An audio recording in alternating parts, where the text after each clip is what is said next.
Well, welcome. It's me again. Lucky you. You're welcome. Charlie Greer podcast. Hey, I've been trying to go live. I don't know what's going on. I had to delete the other, wouldn't let me go. Technical difficulties today. Happy birthday. Happy Happy Father's Day to everybody. And happy Father's Day to Pops, my dad. We call my dad Pops. Um, cool dude. He was my best friend. Smart, cool, good guy. He passed in 88. I was 17.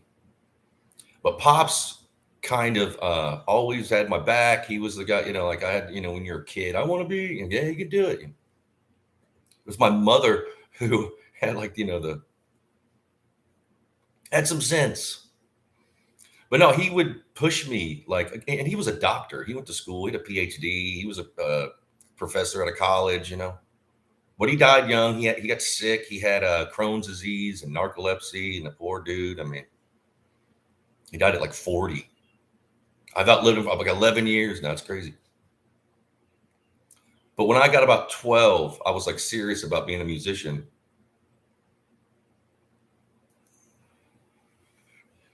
So we went to the store and got me my first guitar, a Harmony Flying V, got me a Gorilla amp, this little practice amp Gorilla that was just horrible. But for me, I was like, I could crank it, and always there for me. And I'm sure you guys have the similar stories about your pops, your father. Yeah, he and let me play shitty, like I was learning, 8 hours of Crazy Train or whatever I was doing.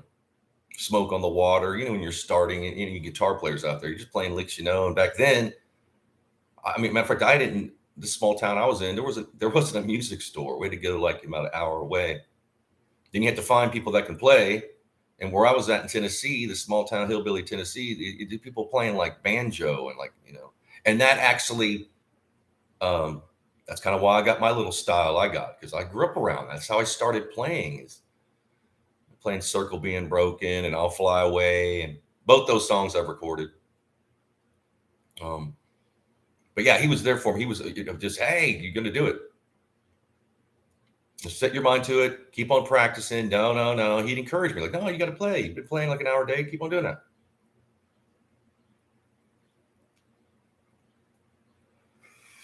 And when I was growing up, he was cool for a kid. He was like, I was like 10 or 11.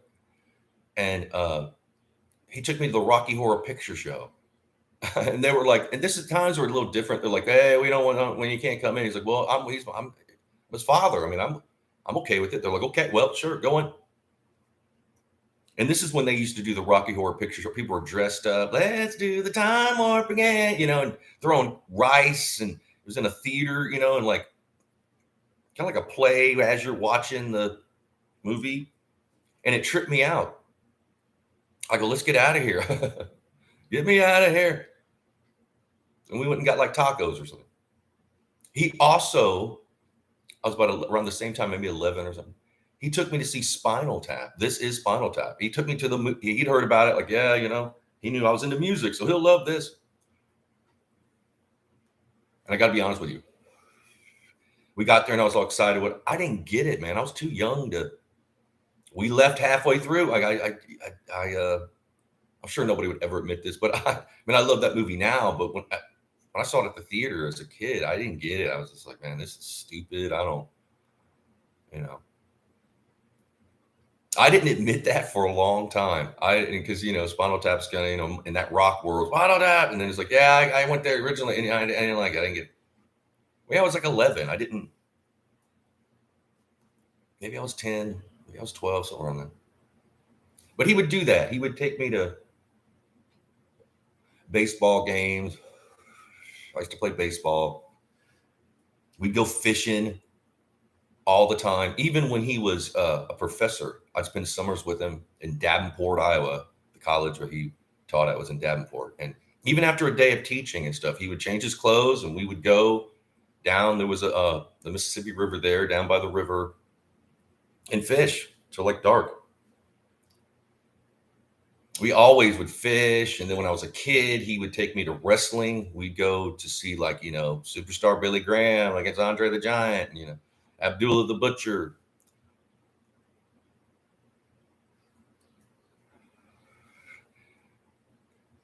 Yeah, always there for me. Always, again, my best friend, someone I could always like pretty much tell anything. I never kept anything from him. My mom was more,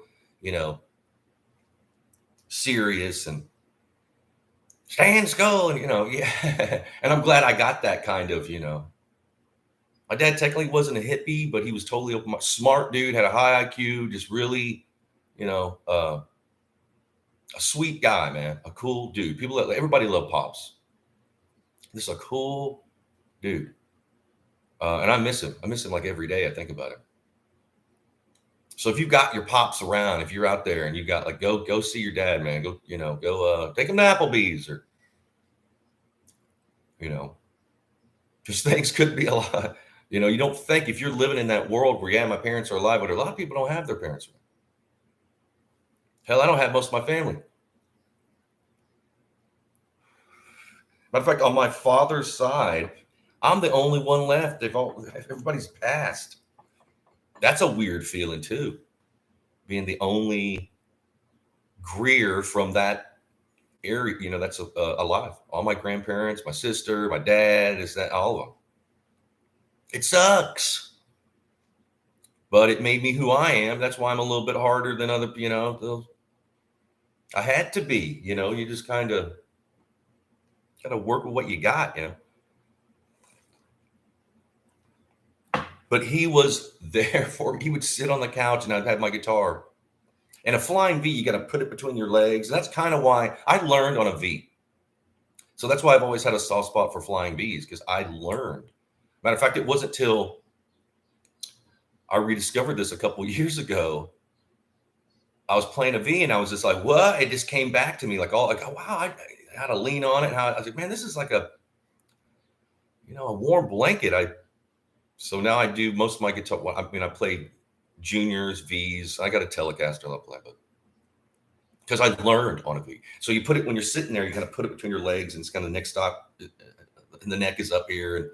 And he would sit there and like listen to me, because when people are practicing, especially someone that's new, it's brutal.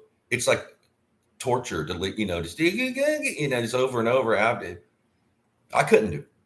He would be like, yeah, you're getting better. Play Crazy Train again. Da, da, da, da, da, da. Always there. And then in like 85, 86, when Kramer, all the, shiny, pointy kind of, Floyd Roses. I was like, man, I need one of those. I got to have one. Well, you already got your So he surprised me one day. He's like, hey, we're going to Murfreesboro and we're going to try to find you a Kramer. And I was like, are you kidding me? And so we went and I got like a Kramer, one pickup, one volume, Floyd Rose, metallic red. Awesome. But I had to learn how to, had a locking neck, and then the fine tuners, and the Floyd Rose is just a different thing.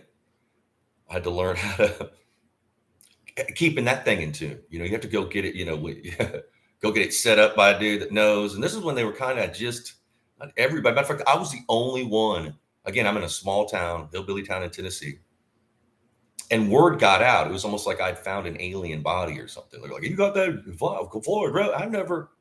So these guys would come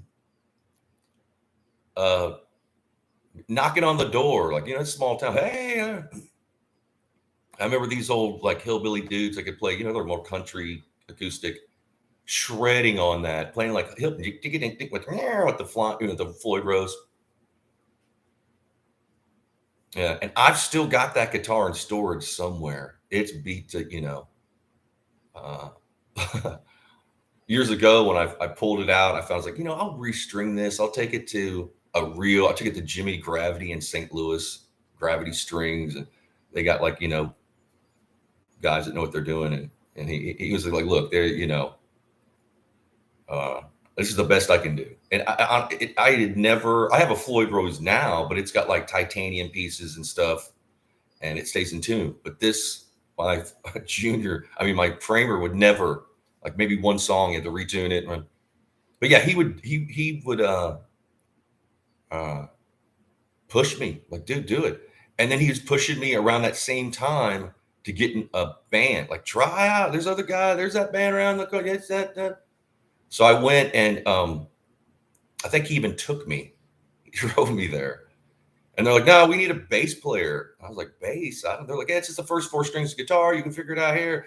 And they let me borrow this like really cheap TS Go bass, So boom, I'm in a band. I was like 15, my first band. And we were a cover band, and we were, dude, it wasn't that, we were doing like Mr. Crowley by Ozzy, and Don't Tell Me You Love Me by Night Ranger. And that's even how I've told this story before. That's how I became a singer, because the singer that we had wouldn't show up for rehearsal or gigs. So I would sing. I'm like, you're better than him. Start singing.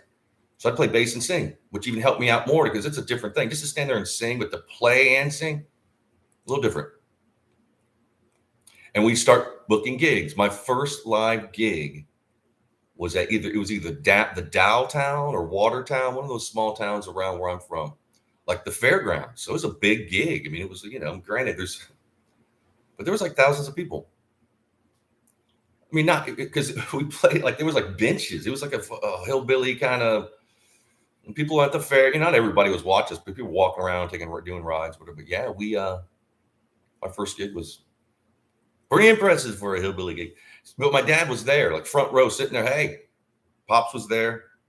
Matter of fact, all my gigs, I think we played like somewhere in like McMinnville one time, and he didn't make it or couldn't make it, something like that. He wasn't feeling good. But he was there for me. I'm lucky that I had that support, because my grandparents and my mother were more like, no, you need to go to school, and you need to do this. I was going to school, but they're like, concentrate, people. Be a dentist, do something. But Pops, my father, he was the one that like, no, man, stick to your guns, follow your dreams. I did. I want to be a doctor, and you can do this. You will succeed. And I did. I mean, considering that, like, I was 15 years old and playing in a band. What are 15-year-old guys doing now? I mean, I watch YouTube, and some of these younger kids are crazy shredders. But yeah, Father's Day,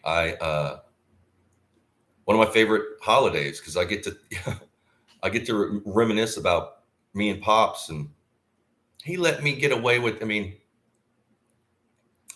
I technically was a good kid. I didn't do any crime or anything. I mean, but we would like sneak beers and, catching a smoking herb or whatever. Always cool about it. Never spanked me. I was never, maybe that's, my dad he wouldn't spank us.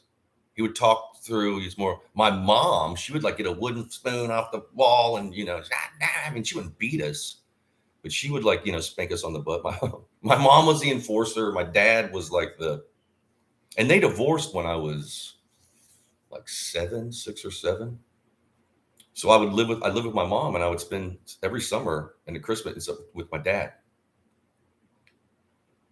And I look forward to it. I counting the days, because back in the day, the small town I'm from, Smithville, I mean, it's changed. I haven't been there since like 25 years or something, but it was cool. We had, we got the Smithville Jamboree, which is every summer. They got like the, 4th of July, the Fiddler's Jamboree, I got the Buck Dance, all that stuff. Great lakes around, and people were, things changed, but I always had a great time. Always, people were cool. I remember I'd go back to, we were living like, I think in Illinois, and it was just kind of like a wah, wah, wah. You get back here and people are just not as nice, and there's not as much art either. Like everybody's doing crafts and art and this and that. I mean, even whittling. These old dudes would sit around the town square and whittle. They'd have their cedar and whittle. And whittling is when you take a knife and you're just like shaving off thin pieces of wood. You're not even making anything. Maybe you are. Maybe you're just kind of. And they'd have their guitars. I'd go down there. These older dudes. Pops would take me. And one of our main things when I got a little older was pool. We would go to the pool hall like every night, you know. And I got good. I mean, he bought me my own stick. I had multiple sticks. I learned how to play snooker, which snooker is a little different. The tables are bigger, the smalls are smaller, the balls are smaller, and you got to take score. It'd take forever. I'd snook, you know. But I would hustle pool. That's where I'd make, even back in the day, like 15, 16, I could make like $100 playing pool. And he taught me. Matter of fact, he'd won like the pool hall. He couldn't enter the competitions anymore because he had won so much. And nobody playing. You know, like, no, I ain't playing. No. He was awesome. And he would be like, look, I'll play with one arm. And he would like, okay. And he wouldn't even bet money. He was just like, look, you know, and smoke somebody with one arm. Great pool player. And again, smart dude, really sweet too. He wasn't like he wasn't naive, but he was a great guy. Funny. We laughed. So we played pool. And then right around the pool hall was closing. This was around like 10:30. David Letterman came on. So that was him and I were like David Letterman. We loved David Letterman. And my dad was kind of like David Letterman. He was kind of a geeky, tall, had a weird sense of humor, smart. And so we leave the pool hall by the time it was kind of closing. And this is on a school night. I mean, things have changed. I'd go to bed at like midnight and get up, go to school. I mean, I've never really needed that much sleep. But I was getting like 7 or 8 hours anyway. It's no big deal. But yeah, we'd go to the pool hall. After pool hall closed, we'd hit the, like the store and get some snacks. Or sometimes we'd have stuff at home and go and watch Letterman and laugh and that was our thing every night. He didn't like Johnny Carson. But he loved Letterman, and I did too. I got it. We got that kind of sense of humor. And he was, again, he would let me get away with basically, and all my friends loved him and people, he had everybody loved Pops. So this Father's Day, are you guys remembering your daddies? If you called him, I wish I could call my dad or go see him, man. I would but I ain't going to happen,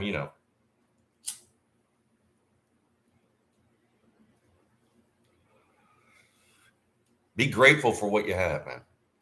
Be grateful that you haven't had any tragedy or misery or anything like that. Because a lot of people did.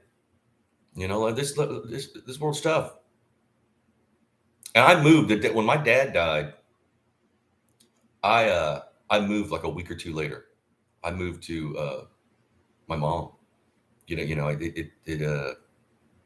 But then things were starting to change in the town I was in. The police were getting more fierce about everything, and that's when the drugs kind of started, and people were changing. And quite honestly, one of the reasons I left is because I had no support. Like,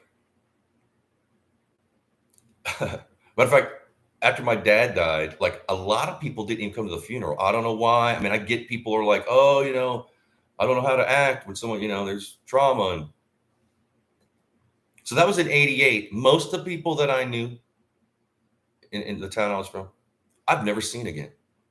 Think about that.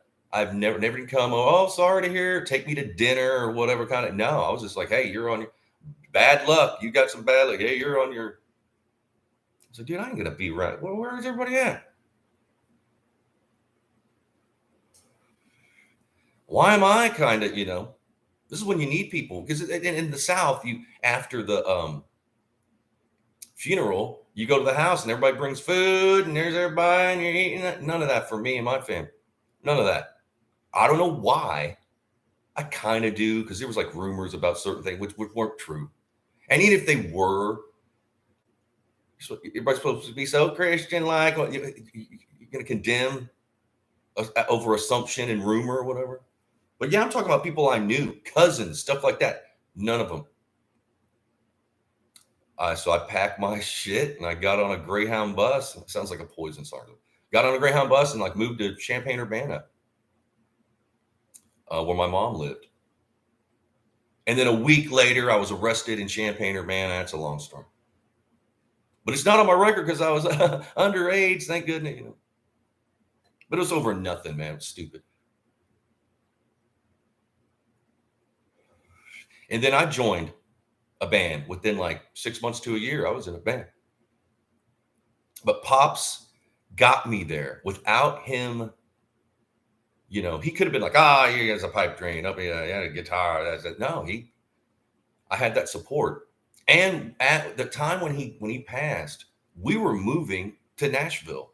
We were moving to, matter of fact, I think we're going to go to Murfreesboro first just to test it out. And I was going to start auditioning for band. Like, this is head first, go, just start doing it. And literally like the next month or a couple weeks, we were planned. It's all planned. Matter of fact, I had a friend coming down who was going to live with us, be in the band, and we're going to start a band. Life happens, That was brutal, being like 17, lost your best friend, your dad, and he died in front of me. I don't want to get into it. I don't want to get all teary-eyed here, but he died at home. And we lived out out down the road, outside town, and it took like an hour for the ambulance to get there, just because it's a hillbilly there. Yeah, it was brutal. But that kind of, you got to get through all that trauma to make who you were. Like when those 24 years in LA, I couldn't have made it without having been through some of the shit that I had dealt with. People can just read you like, you don't want to mess with a guy that's seen their father die in front of them. They're going to be a little bit more thicker skinned. But yeah, he got me there. He got me just enough. When I look back on it, it was like, man, it was. I hate that he passed, but I couldn't have done or had the confidence within myself without my father, without my dad, without Pops telling me, like, you can do it, man. Don't listen to all these other, because you're getting made fun of. Like, and if if there are people out there wanting to start something, whether it's a business or whatever, people aren't as supportive as you think they are. At first, they might go, oh, yeah, well, what are you going to do? What if this happens? What if that? That's how most people come at you, with questions, like these negative questions. And when you stop them, like, I was just trying to help. No, you weren't. I think I'm stupid. I'm a little more sophisticated than most of you fucking assholes. Questioning me about what the fuck have you done, kind of thing. And that's why a lot of people can't, because I'll stop you mid-sentence. And because I've been through therapy and psychiatry, I did it all.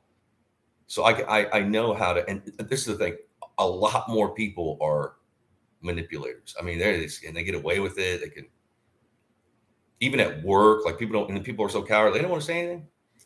But my dad got me to where I could be confident and go up to we had a talent show in Urbana High, and I went up to the band. I was like, dude, man, if you guys ever need a singer, I'm a singer. I play guitar, bass, and they were kind of like, yeah, right, huh? Go over to my house. I got a basement full of gear. We can, And I was more along the road, I should say. I'd already did probably 12 gigs, like these guys had just played, like, the talent show. And we'd already booked the BFW hall, and I'd played, So they were kind of shocked. They were like, whoa, yeah, you can be our singer. Another band wanted me to be their singer. I could have chose either band. And I'm showing the guitarist licks and this, that, and the other. Check this out. But it wasn't for my father pushing me and giving me that support, because I always be like, man, I can go talk to Pops and he'll be like, yeah, I got, he never a negative. He never spanked me. He would discipline me. I mean, granted, like if I was swinging a coat hanger, hey, you put your eye out with that, stop that. I mean, he wasn't dumb, but he was really supportive and caring and understanding, and knew that if you set your mind to something, you get centered, you're certain, you get that one track mind, you're going to do it, you can do it. He taught me that.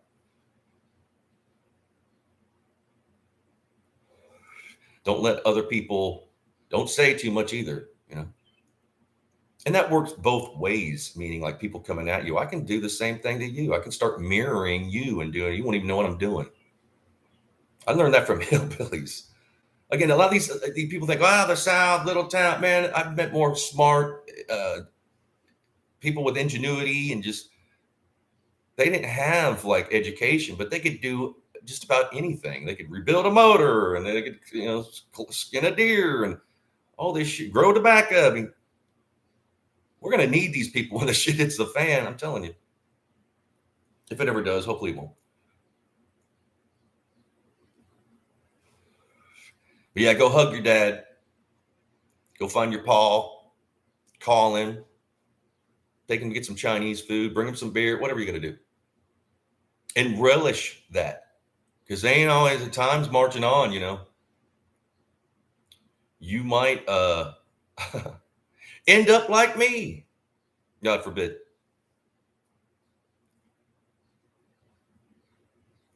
And if you are a father, you need to be supportive of your children. Let them, because a lot of times they'll switch gears. If I want to be a painter, whatever it is, they might not, 5 years they've been painting. But support them, be there.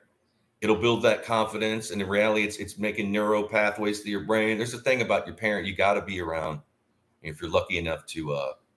And I'm not saying my mom didn't either. My mom helped me out a lot. My mom bought me my first real Les Paul. My mom would send money when I was down and out. I mean, she's cool too. So I'm not. And my grandparents were cool too. Ruth and Willard, again, they come from a different time. They let me grow my hair down to my waist, dye my hair black. And they would be like, look, we don't understand it, but, in the good book, it said they my grandfather's a World War II, he let me do it. Even when other people, like, even in a small town, like, you grow your hair like that, people think you're a druggie and you're this, that, when I wasn't. Matter of fact, by the time I grew my hair out long, people wouldn't even let me at their houses. I wasn't allowed. Like, no, that's right. So my daddy thinks you're what? Like when I was in high school in Tennessee, I couldn't go pick up a girl and take on a date. I had like a bad reputation just from having long hair, but it was jet black and huge. I had it all, crazy.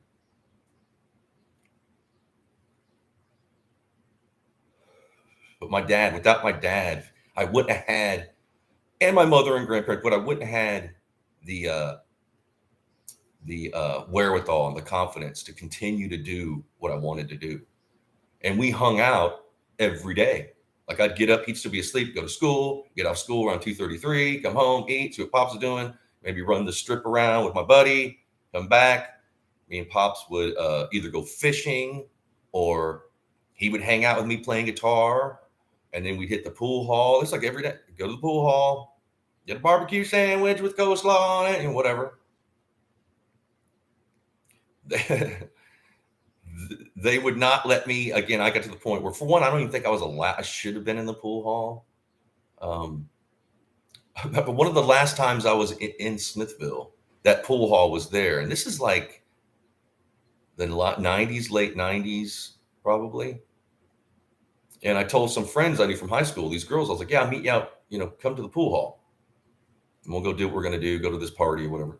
And I wasn't even living there at the time. So they came up and they were knocking on the window. And I was like, come on.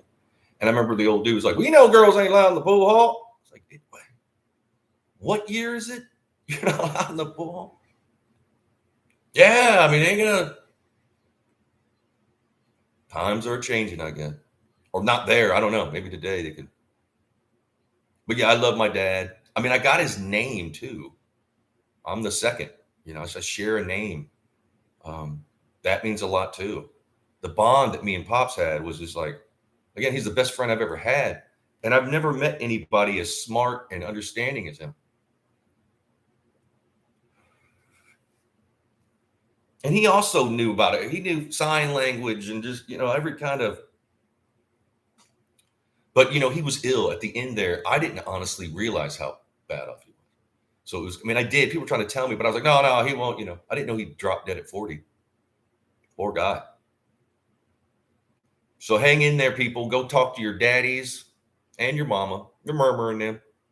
Be grateful that you got a father. Be grateful. Take him some beer. Take him out to eat. But I love you guys. Thanks for letting me listening to me rant. If there's anybody listening to this, granted, I'm not doing this podcast, but I like doing it. It's like therapy, so I'm just going to keep on doing it. What else do I got to do? But I love y'all.